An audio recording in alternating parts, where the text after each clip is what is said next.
بسم اللہ الرحمن الرحیم۔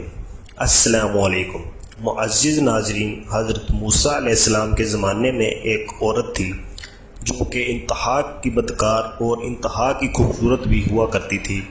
وہ اتنی خوبصورت تھی کہ کوئی بھی شخص اسے دیکھ کر اس سے برائی کیے بغیر نہیں جاتا تھا۔ اس نے اپنے گھر میں ایک محل بنایا ہوا تھا۔ محل میں ایک تخت بنایا اور پھر وہ اس تخت پر بیٹھ جایا کرتی تھی، اور اس کے آس پاس مرد ہی مرد ہوا کرتے تھے اور برائی کرنے والے ہر وقت موجود ہوتے تھے۔ ایک دن وہ اپنے محل میں تخت پر بیٹھی ہوئی تھی کہ وہاں سے ایک نوجوان کا ذکر ہوا جو کہ انتہائی عبادت گزار تھا۔ اس کا شمار عابدوں اور زاہدوں میں ہوتا تھا۔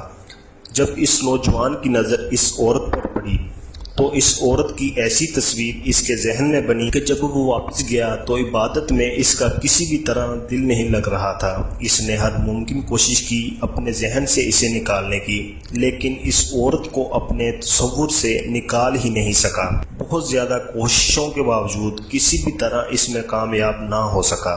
تو اس نے اتنی رقم جمع کی کہ جتنی رقم میں عورت کسی مرد کو اپنے پاس آنے دیتی تھی۔ پھر وہ رقم لے کر اس عورت کے پاس نکل پڑا۔ جب وہ عورت کے پاس پہنچا اور اس کے تخت کے قریب بیٹھا تو اس کے دل میں خیال آیا کہ میں نے اپنی ساری زندگی اللہ کی عبادت، اللہ کے ڈر اور اللہ کے خوف میں گزاری ہے۔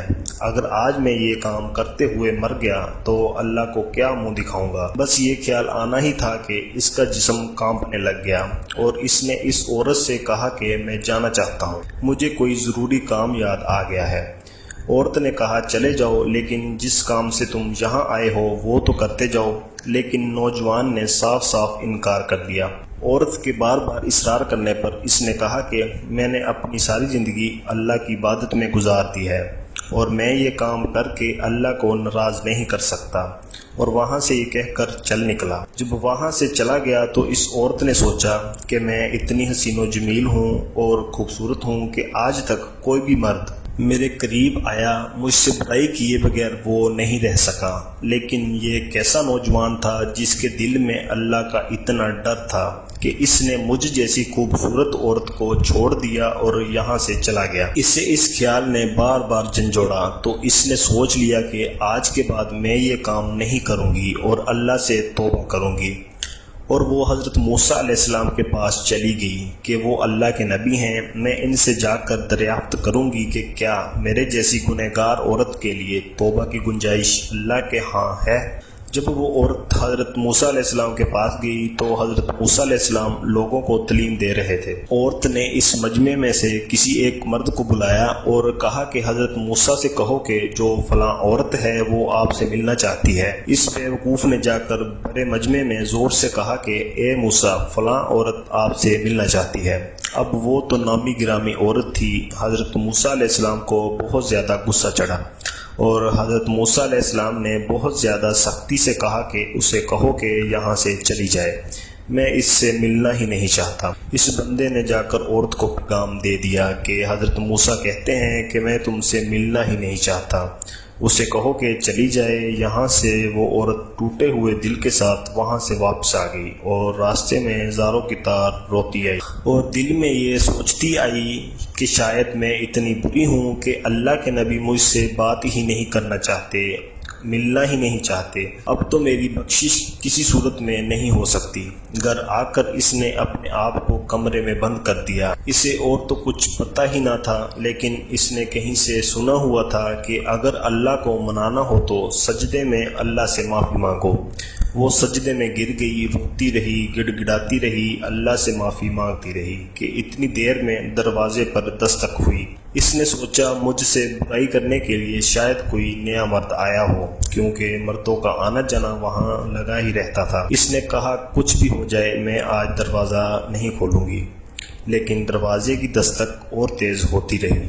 اس نے بالآخر ہمت کی اور دروازہ کھولا تو کیا دیکھتی ہے کہ سامنے اللہ کے نبی حضرت موسیٰ علیہ السلام کھڑے ہیں۔ اس عورت نے حیرانی سے پوچھا کہ اے موسیٰ علیہ السلام، اللہ کے نبی، آپ میرے دروازے پر کیسے؟ حضرت موسیٰ علیہ السلام نے کہا کہ دراصل جب تم میرے پاس آئی تھی تم کو تبلیغ کر رہا تھا اور میں نے خود تم سے ملنے سے انکار کر دیا تھا، لیکن جب تم چلی گئی تو حضرت جبرائیل علیہ السلام میرے پاس آئے اور اللہ کا پیغام لے کر آئے کہ اللہ پاک فرما رہا ہے کہ میرے پیغمبر، میری ایک بندی آپ سے میرا راستہ پوچھنے آئی تھی، آپ نے تو اسے ڈانٹ ہی دیا اور مجھے اللہ نے کہا ہے کہ تم اس کے گھر جاؤ اور اسے جا کر کہو آج تم نے توبہ کی ہے اور اللہ تم سے اتنا خوش ہے کہ اللہ نے تمہارے سارے گناہ معاف کر دیے ہیں۔ اگلے دن اس عورت نے سوچا کہ اب میرا اس بستی میں رہنا بہت مشکل ہے، کیونکہ اگر میں رہتی ہوں تو یہاں سب لوگ مجھ سے برائی کرنے کے لیے آئیں گے، کیونکہ اب میں نے تو توبہ کر لی ہے، مجھے اس بستی کو چھوڑ دینا چاہیے۔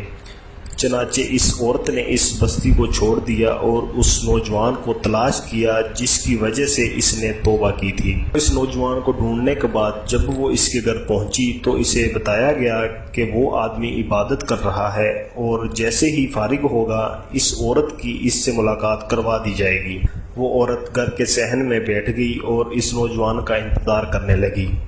جیسے ہی نوجوان عبادت سے فارغ ہو کر کمرے سے باہر نکلا اور صحن میں اس عورت کو بیٹھے ہوئے دیکھا تو اس کے دل میں خیال آیا کہ شاید یہ یہاں بھی میرا ایمان خراب کرنے آ گئی ہے اور میں نے اتنی مشکلوں سے اسے اپنے ذہن سے نکالا ہے۔ وہ نوجوان وہیں پر گرا اور اس کی موت ہو گئی۔ عورت نے اس نوجوان کے گھر والوں کو بتایا کہ پہلے میں ایسی تھی کہ نوجوان میرے پاس آیا، اس کی صحبت کی وجہ سے مجھے توبہ کی توفیق نصیب ہوئی تھی، میں نے اپنی پہلی والی زندگی سے توبہ کر لی ہے، میں یہاں اس نوجوان سے ملنے آئی تھی کہ شاید مجھ سے نکاح کر لے۔ اسے بتایا گیا کہ اس کا ایک اور بڑا بھائی بھی ہے، اس سے پوچھ لیتے ہیں کہ اگر وہ آپ سے نکاح کر لیتا ہے تو ہمیں کوئی اعتراض نہیں۔ علماء کرام لکھتے ہیں کہ اس عورت کی شادی اس نوجوان کے بڑے بھائی سے کر دی گئی اور اللہ نے اس عورت کو دل سے توبہ کرنے کا صلہ یہ دیا کہ اللہ نے اس عورت کو 7 بیٹے عطا کیے اور وہ 7 کے 7 بیٹے بعد میں بنی اسرائیل کے بہت بڑے ولی گزرے ہیں۔ سبحان اللہ۔